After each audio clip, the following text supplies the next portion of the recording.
Hey everyone, welcome back to my channel. Today we're going to be doing my December wrap-up, so the last wrap-up from 2024. I have 26 books, I think, here. 28. I have 28 books here to talk about. A lot of these were in reading vlogs, so if you've seen my wrap-ups before, I don't talk a lot about the books that were in vlogs other than to let you know what the rating was and overall thoughts and a little bit of the gist of what the book was about. But I'm not going to go into too much detail on those because you can go back and watch the vlogs. So I will do these in order that I read them to make it a little bit easier for you to understand like where the vlog is within the month. We'll get started with the first book that I read. We'll go through stats first.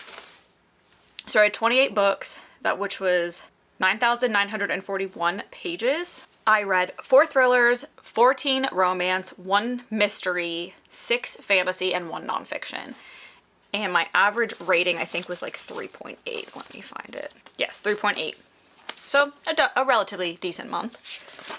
I read a lot of romance, as you can see, which is why I got through so many books. I've said before, if I'm reading a lot of romance, I can get through more books in a month because they don't take me much more than like a little over a day, maybe. So we'll start with the first book I read, which was a thriller, and it was an ARC I got off NetGalley. And I read it like right before it came out. It came out at the beginning of December. And that is You're Dead to Me by Amy Christine Parker. This book was kind of like Carrie meets Good Girl's Guide to Murder, I would say. It's this girl that has like this gossip column, and she's trying to like get revenge because she has like a chip on her shoulder about some of the like rich people from her school because she's there on scholarship. And she basically like gets these tips and exposes these rich people for who they truly are. And she ends up doing this to like the wrong person towards the beginning of the book, and then immediately after, her like dead self comes to find her, so she knows like somebody's gonna kill her, and she's in this outfit like that she would wear to a dance, and they have a dance coming up, so she knows it's gonna like happen that night. And the whole time she's trying to like work with her friends to figure out what is going on and who's trying to kill her to like stop it from happening. And things just keep changing as it goes on, and there is a pretty big twist at the end, a little bit predictable for some of it, but still a very good story. I was very surprised by it.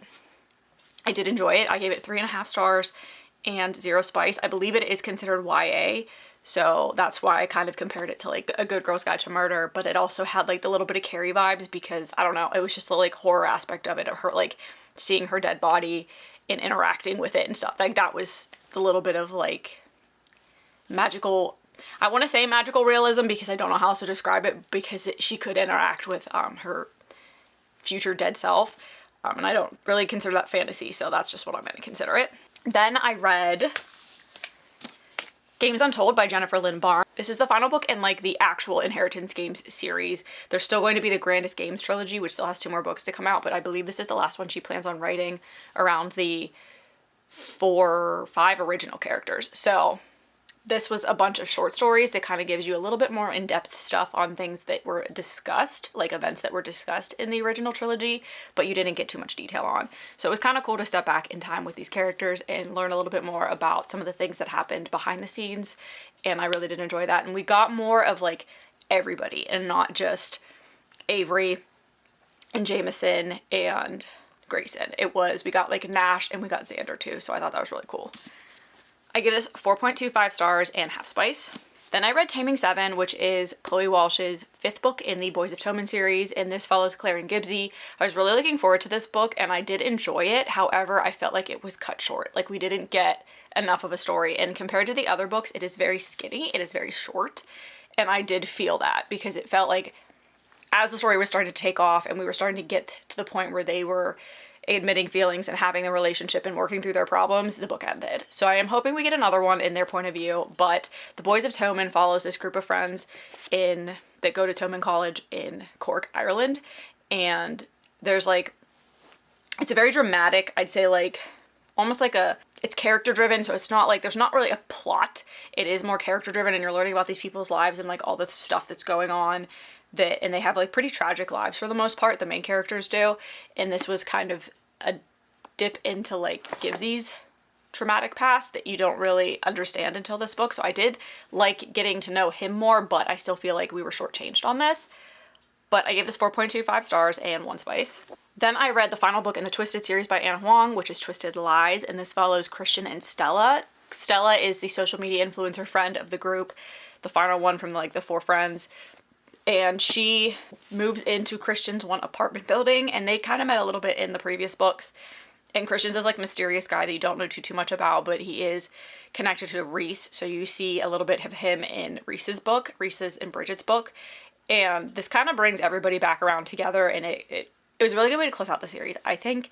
But at the same time, this probably was not my favorite story. I felt like it was more of a slow burn than I'm used to with her, which is surprising because I felt like up until this point the books got a little spicier as they went along, and then this one kind of took a step back.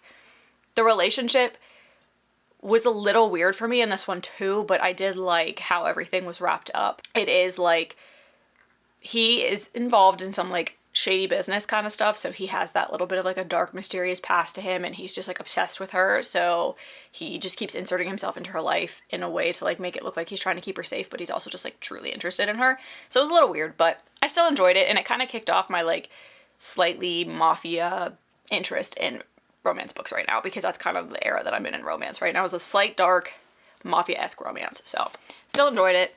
4 stars, 1.5 spice. Then I read the third book in the Lightlark trilogy, which is Alex Astor's Skyshade, and this follows obviously the events of Nightbane. I can't go too much into detail. I was a little bit disappointed in this book. I do talk about that in the vlog that this is in, and the storyline that I thought we were going to get versus what we actually got. I was very excited with how the last book ended because I finally thought I was going to get the part of the story that I wanted, and she didn't give it exactly how I wanted it to. But I mean, it's her prerogative, it's her world, but I was a little disappointed.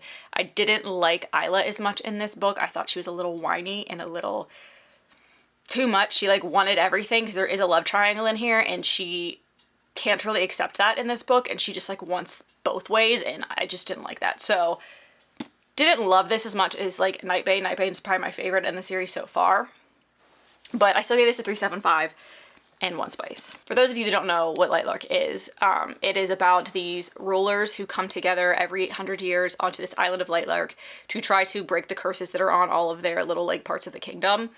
And in order to do that, one of the rulers has to die. So there is like a little bit of like deceiving and all of that between them here, and you don't really know who's on whose side, and it is a lot of twists and stuff with that, and there were more of those in this as well, but I can't talk too much about what this book specifically was about, but that's what Lightlark is about. Then I finished up the Lovelight Farm series by B.K. Borison and read Business Casual. This was Charlie and Nova's story, and Charlie is like an investment banker in the city that's close by, and Nova is a tattoo artist that's trying to start her own business in, what is this town?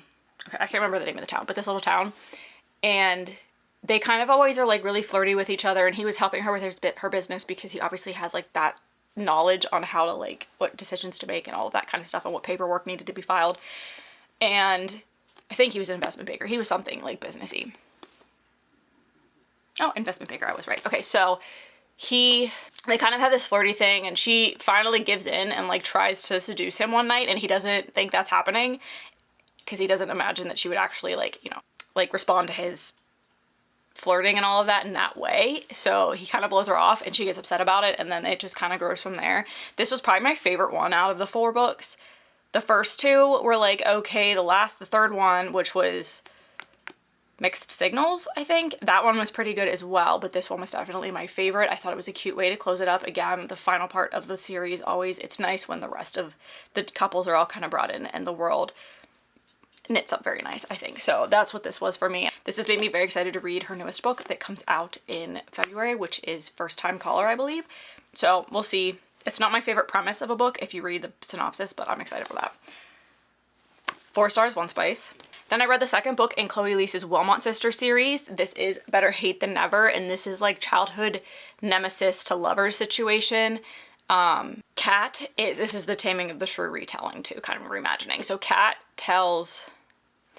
is the like younger sister to 2 twins, and Christopher was their next door neighbor, and he had like a pretty tragic childhood, so he basically became part of their family. Like their parents like adopted him, but he never got along with Kat, and they both had feelings for each other, and that's why they didn't get along well. And there is a little bit of an age gap in here, which is why I think it was like weird when they were younger. But she comes back to town after like having some bad luck with her job and everything, and having an injury and all of that, and they're immediately like at each other's throats again, and he's just like, I wish you would make better decisions to keep yourself safer, because she has a job that kind of puts her in danger, and he doesn't like that, and he doesn't like that because he cares about her. And all of this eventually comes out in this book, along with a few other ones in here. Like, are becoming the romances that I like. When I'm reading like a contemporary romance, I do like it when the they're adults, they need to like figure out their problems and stuff, and I don't appreciate that third act breakup as much. I appreciate it when like there's a conflict, but they work it out and they're not like, well, we can't be together because XYZ. They work out their problems, and that's kind of how this worked, and I did like that. So this series is wonderful. I am enjoying it so much. I want to read the other Chloe Lease series next year, the Bergman Brothers. I really want to try to start that next year, but I do want to finish out this series. It's just going to be 3 books. There's only 3 sisters, and I believe it is Once Smitten, Twice Shy is the next book, and that comes out mid to late January, I believe. So I'm looking forward to finishing that. 4.5 stars, 1 spice. Then I finished out Melissa De La Cruz's Chronicles of Never After series, which is a middle grade series about this girl who basically gets pulled into the world of her favorite book series. And there's a lot of like Disney references in here, and it talks about like how the fairy tales aren't what we really think, and she has like a love interest in like Jack and the Beanstalk's character essentially, and there's like this ogre war going on, and there's these like fairies that she's more connected to than she thinks, and they have to like figure out how to save the land of Never After. So very cute series. Cute wrap up. Obviously, things were very predictable. It is a middle grade series, but there was a little bit of a twist towards the end of the last book, so I enjoyed going into this and getting that conclusion. But I had a good time. Probably not something I'll reread. I will probably gift these books to someone that I know that has like younger he has little girls, but it was a fun series, and as a Disney lover, I appreciated the little like twist on the fairy tales. So 3.5 stars, 0 spice.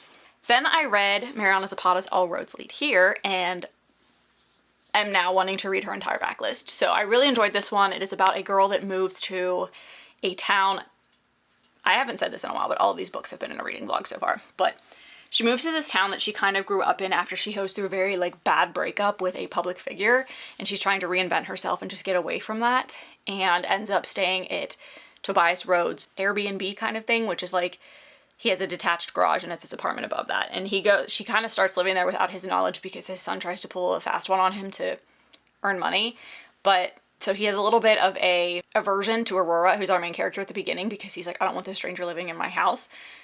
But slowly, like, she gets him to open up, and they like develop a friendship that eventually turns to more. And it is a very sweet way for the relationship to grow. And like, his story is really cool, I think, because he is a single dad kind of, and that whole twist is interesting. It's nothing I've seen before in a book, so I did like that. And it is about like her reinventing herself and living for herself and trying not to mold herself into being somebody that she doesn't want to be just to be with somebody else, which is what the situation she got herself out of was. So there was a lot of like other plot to this that was very like inspiring and very heartwarming, and their relationship grew very organically, I think, and very slowly. It was a slow burn. Mariana Zapata writes the slow burns, and it was a slow burn, very low spice. Again, an adult dealing with their situations kind of a book, and I really did enjoy it, and I am looking forward to reading more of her books. Also 4.5 stars and 1 spice. Then I read my second Simone St. James book, which is the Sundown Motel, and this is about a girl that ends up back in this town that her aunt disappeared from years ago, and works at the same motel that her aunt worked at because she's curious as to what happened to her. Her own mother just died, and she never really knew what happened to her aunt. So she goes back to this town because she just feels like she needs closure for that. And she does end up working at the same motel that her aunt went missing from. And there's like a little bit of a paranormal twist to this, a little bit of like a love story, a little bit of a mystery. It was a lot of everything in one, and I really did enjoy that. And it is my second, like I said, Simone St. James book, so I will be reading more of her books. I want to read Murder Road next. I think that's one of her newer releases, but I read this in The Broken Girls, and I've enjoyed them both. And I do like that she does the dual timelines, at least in this one in Broken Girls. You have years in between the 2 timelines you're following, so you're getting 2 different stories that intertwine in really unique ways, and I do enjoy that, and I like that in my mysteries. I like getting that double timeline. So 4 stars, half spice. I'm trying to move through these as fast as possible, but the next one is The Neighbor Favor by Christina Forrest. This is the first book in her, what are the sisters' names? The Green Sisters trilogy, so it's similar to Chloe Lease, which ironically I met them at the same time this book is signed. But this is like a book about people that love books, which I love. We have our main character, Lily, who has just moved in with her sister because, again, she's fallen on hard times. That has happened a lot in the books that I read this month, and I am now just realizing it, talking about them all in one go. But she falls on some hard times, so she moves in with her sister, who has this neighbor, Nick. And Nick happens to be an author that does not use his real name when he writes. He uses a pen name.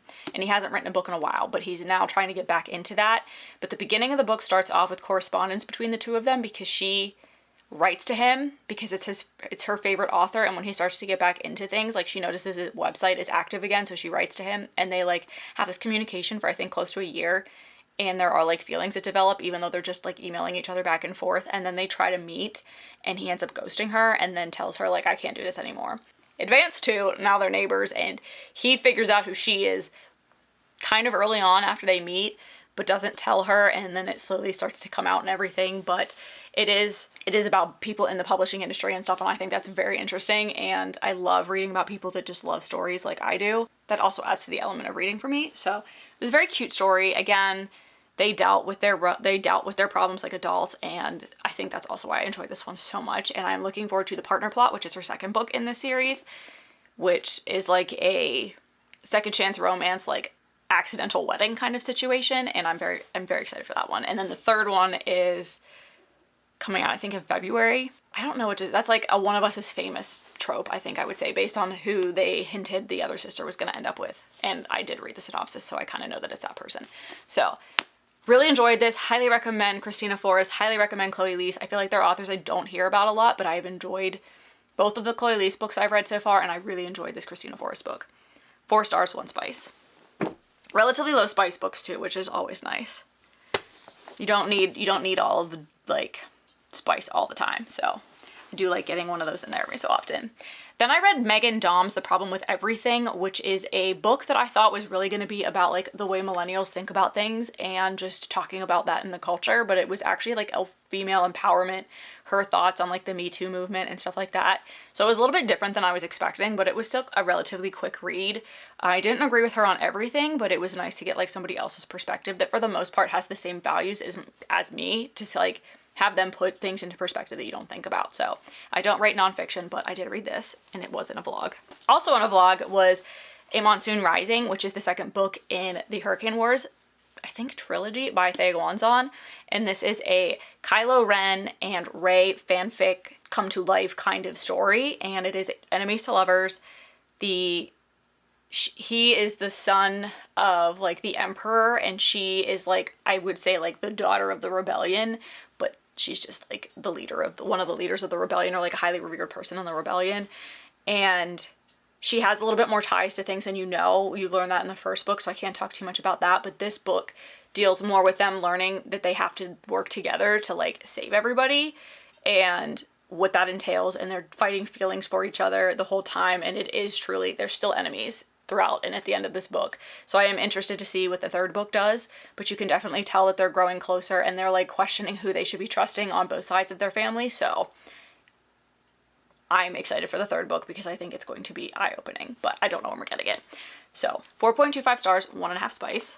Then I read Olivia Blake's Masters of Death, and I thought this book was something that it truly ended up not being. I really thought this was going to be about like exorcising this haunted house of this person, of this poltergeist, so this vampire real estate agent could sell the house. And it starts off that way, but it is more, I would say, focused on this medium that she gets to help her like speak to the ghost. She can see the ghost and everything, but she's trying to get this ghost out of the house, this poltergeist out of the house.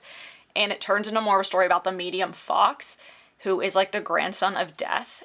No, who's the godson of Death, and this like game that Death plays with people and how you win it. And I'm still not 100% sure what the game was or what the point of the game was, but like if you master the game, you master death. Master of Death.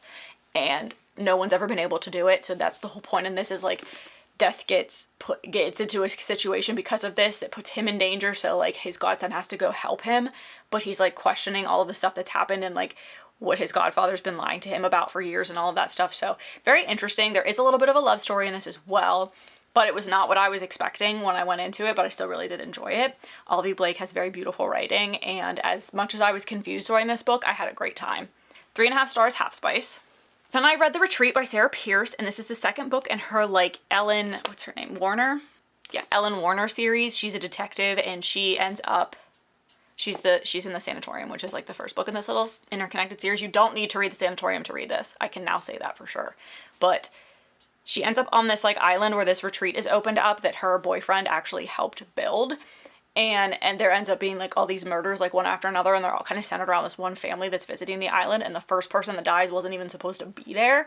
So she's trying to unravel this with her like new partner, like cop partner, and things seem to be like targeted towards her, so there's a little bit of an underlying storyline there as well. And it was just really fascinating, really fast paced. I enjoy this just as much as I enjoyed The Sanatorium. I have only read 2 books by Sarah Pierce. I don't know if she has other ones, but I picked this one up not even knowing that it was the same character as The Sanatorium, but I've already read it, so that was fine. Really enjoyed it. Interesting take on a thriller. Very atmospheric. I felt like I could really picture the island and everything that was happening, which I love when a thriller is that descriptive that I can get that view. So 4 stars, 0 spice. Then I started my little Christmas vlog. So I read the Under the Mistletoe 5 novellas by, let me see if I can read this, Ali Hazelwood, Tessa Bailey, Olivia Dade, Alexandria Bellafleur, why can I never say that, and Alexis Daria. And you need to watch that vlog because I talk about them much more, but there was a range in there. I definitely liked certain ones more than others, and I do rank them in that. But overall, I say I was like a 3.25 average over all 5 of them. They're all very short, like around 50 pages, I think, is probably the average. And I'd say they range anywhere from like half spice to 2. I can tell you the Tessa Bailey one was the highest spice, and that was mainly because there was no plot in that one. It was just all spice, and that is typically when I rate spice higher, when there's like no plot. It was also the most outrageous, I think, storyline, but to each their own. Some people probably love it. I didn't hate it, but it was definitely just kind of like, this is kind of weird. But anyway, really enjoyed that.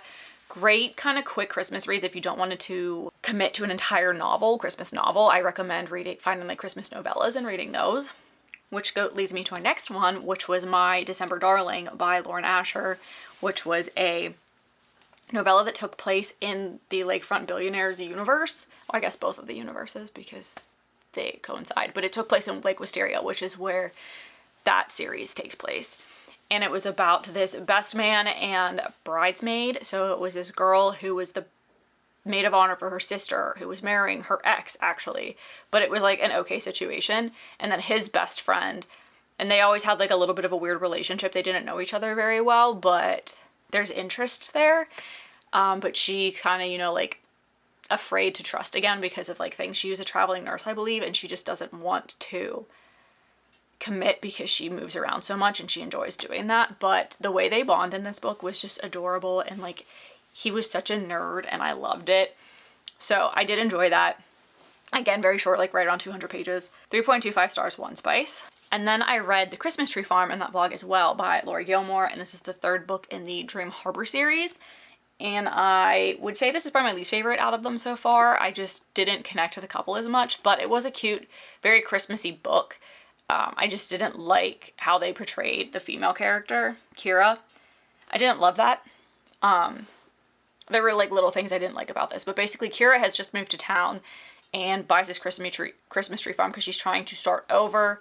And Bennett, who is, what's her name from the first book?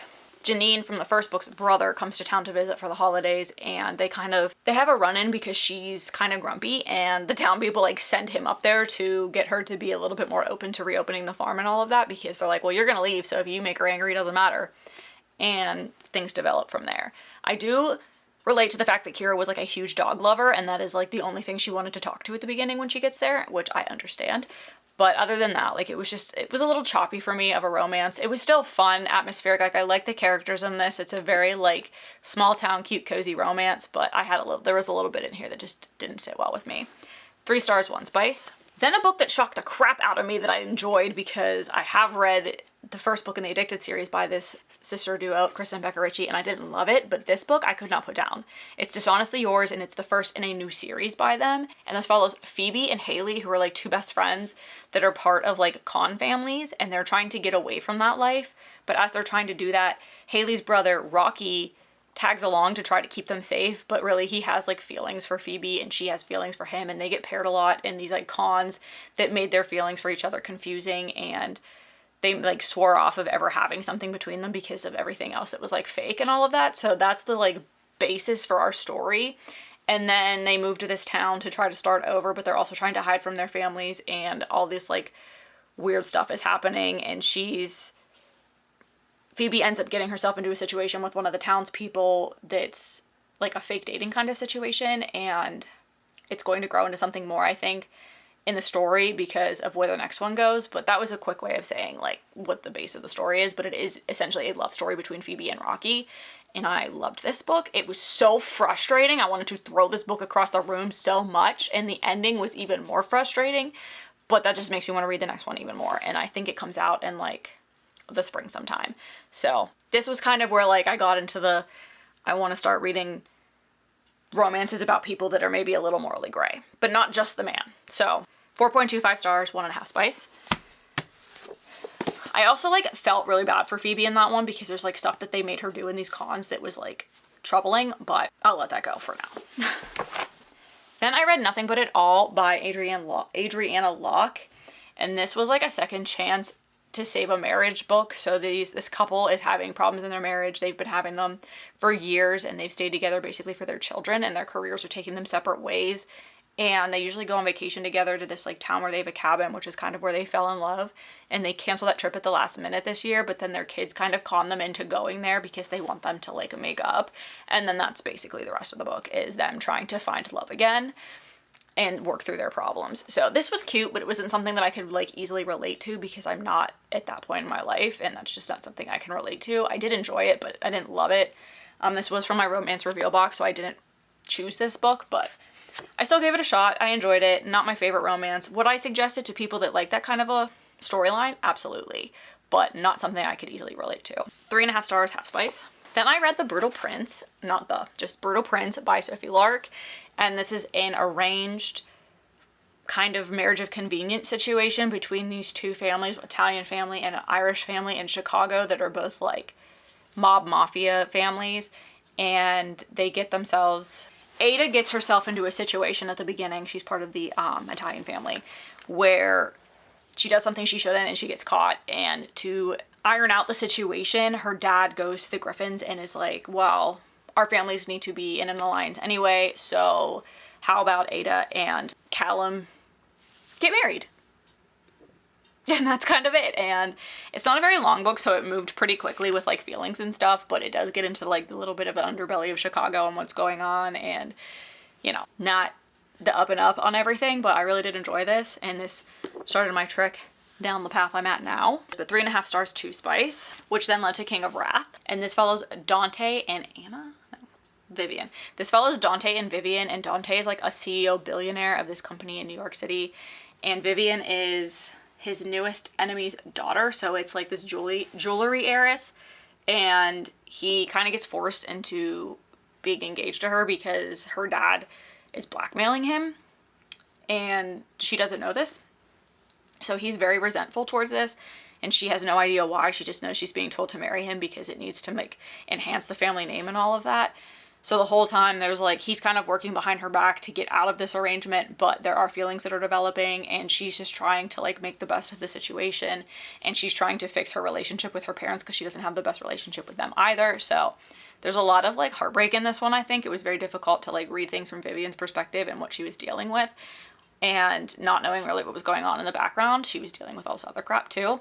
So I did like that. I'm excited to read the rest of the series. I do have the second one, and I have the first 2 books coming from her first series, and then I have the Striker as well. So I'm kind of going down my Anna Huang rabbit hole right now, and I'm okay with it. I need some quick, fun romances to read through, and I don't know, and everybody would probably not call this fun, but I am, because that's where I am right now in my era of romance novels. So looking forward to the rest of this series, and we'll see where it goes. 3.75, 1.5 spice. Then I read Blood Over Brighthaven by M.L. Wong, and this is about a girl. I got this arc on NetGalley as well, but the book came out actually in like October, so I read this a little late. But it's about this girl who is like the first high mage in her city to be female ever, and she tries to be the first high mage in the city that has this like unique magic system where like, it was almost like,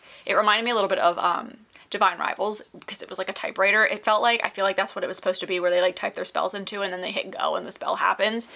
But they have to like weave them properly, and they open up this like portal to this other world to gather the magic that they need. and there's never been a female high mage because it's a very sexist kingdom. But she becomes the first one and learns some things about what's actually going on that doesn't sit well with her.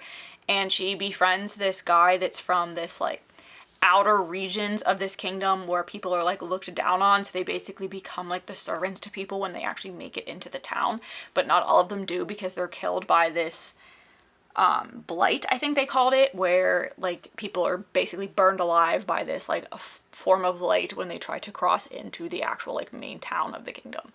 So they don't all make it in, and it starts with kind of with his story and what happened there, and they develop this friendship and kind of figure things out together, what's going on, and then they have to figure out how to deal with it. And it did not end in a way that made me happy, but it was a very good story, very well told. I liked the main character because she was a very strong female character to the end, and I liked that this was like a standalone fantasy novel too. It will not have another book, but it was surprising. It was a very surprising read for me. I kind of read a little bit of the synopsis when I requested the book, and then I just forgot to read it, and then when I went back into it, couldn't really remember, and I was afraid I wouldn't be in the mood for it, but I was hooked after about 25% of the book, because the beginning, there was a little bit of a disconnect between the first chapter and like the first quarter of the book. I had no idea what that first chapter meant. It does get explained later on, but that did kind of bug me for a little bit. So I gave this 4.25 because it had the potential to be a 5-star, but there were just a few things in there that like slowly made me lower the rating, but it was still a very enjoyable fantasy novel, a big surprise for me, and I put like half spice in there. There's really not much, but there wasn't not any, so I had to give it something. Then I read The Hunted Heir, which is the second book in this Veiled Kingdom series by Holly Renee. And I didn't hate this book. I know a lot of people like really hated it. I don't even know that I'd call it a book. It felt more like a novella, which is why I think some people didn't like it. Was it necessary to progress the story? Yes. Did it have to be its own book? No. It could have been split probably into the first and at least the third book, which I think is coming out sometime this summer. I will read the third book because this ended off on a cliffhanger and I want to know how it's going to end, and I did really enjoy The Veiled Kingdom, but this just felt like a little break in the action where our two main characters have to figure out their feelings for each other and what direction they want to go with that. That was basically all it was. So it felt more like a novella, I'd say, than a book. It was short too, so that's also why I kind of felt like that. Not much happened, but what happened at the end needed to happen to progress the story. So it wasn't useless, it was just a lot of fluff to get to the part that we needed. So I gave this 3 stars and 2 spice because it was very spicy. That's pretty much all it was at one point, so that's why it was a little bit of a higher book. That's why it was a little bit of a higher rating there, and it also was why I was like, this wasn't completely necessary, but I will still read the third book. Then I read The Library of Lost Things by Laura Taylor Namey. I either got this at Ollie or Book Outlet, I can't remember, but this is about a girl who lives with her mother who has a very messy life. I guess it's the best way to say it because it doesn't really tell you on the back, and she has like taken solace in books, and her dad left at a young age. She never knew her dad. I think he actually left before she was ever born because he didn't want a kid, and he like moved to this different country, and he was an English professor, so her mother cannot stand the sight of books, but that's all that she can escape in, and that's what she loves, and she has basically like a photographic memory, so she can remember everything that happens. And she works at this bookstore and ends up coming across this kid that is like helping across the street with like construction and stuff that went to her school and graduated a year before her, and he was supposed to be like he's supposed to be a naval pilot. I think he was supposed to go to like Annapolis or something, and ended up having an accident that took him out of being able to do that because of injuries. So he's trying to cope with all of that, and it was a really weird like how they ended up being together kind of thing, but basically it turned into a romance between the two of them and her learning to open up about her life because she's never really opened up about her home life to anybody but her best friend and her best friend's brother. And he just wants to like they get along really well. Like he starts to come visit her while she's working at the bookstore, and he loves books too, so there's like a little bit of a bonding there, which is why I did enjoy this book, because it was a book, again, about people that love books. But it was just kind of a little bit of a slow storyline for me, and the plot in general was just kind of slow. Cute though. It's probably closer to like, I'd say like a YA type of a book. It probably is YA. but I gave this 3 stars and half spice. Then I read A Guide to Being Just Friends by Sophie Sullivan, which actually is the 3rd book in a series, which I didn't know, interconnected standalone, so I didn't really know, but it's about this girl who moves to this town and starts like a salad to go business, and she's trying to like break off on her own and have her own business and like have her own life and everything, and meets this guy, has this really weird meet cute, I'd call it a meet cute, but like first meeting with this guy at the coffee shop next door, and then ends up, she keeps running into him, and makes friends like with his 2 brothers, who I guess the first 2 books were probably about, and their significant others, and they kind of end up opening up to her and like taking her into their friend group, and they decide to just be friends because they have such a good friendship and it's such an easy friendship, and they're both starting over in this town, so they just don't want anything too serious right now, and they've both been jaded from dating and all of that. But obviously we know how that's going to end. Things keep happening. They keep having feelings for each other, and when the other one tries to date and stuff, like there's jealousy there. Really cute. Again, about a girl trying to reinvent herself, which seemed to be the theme of most of the books that I read this month, which I guess is probably the theme of most romance novels, but I enjoyed it. It wasn't, again, not like my favorite, but it was a fun, like, quick read to end out the year. I was just trying to read some romances towards the end of the year because I wanted quick, easy reads around the holidays, and I was trying to get a few more books off my physical TBR before the end of the year. So this was one of the oldest ones that was on there, but I ended up giving this 3.5 stars and half spice. Then I read One of Uss Back by Karen M. McManus, which is the 3rd and final book in the One of Us is Lying trilogy. I've been waiting for this book to come out in paperback. It came out in like November. So I got this, and I wanted to finish off the series before the end of the year. So that is what I did. And this is, again, we're back in Bayview with our favorite characters, and there's someone trying to kill people again. And I did like this because we kind of got everybody. The first book and the second book focused on 2 different sets of friends that were interconnected, but like slightly separated. And then this book kind of brought everybody together, and it brought the storylines together, and it was a conclusion to both of the first 2 books that involved both of the first 2 books and all of the characters. So really fun way to end the series. I say fun, and it's a thriller murder mystery kind of thing, so it's not super fun, but somebody is like leaving these mysterious messages on billboards saying like, it's time to play a game again, Bayview, basically, and people start going missing, and then they're found with like messages written on them, and they're trying to figure out how it's connected.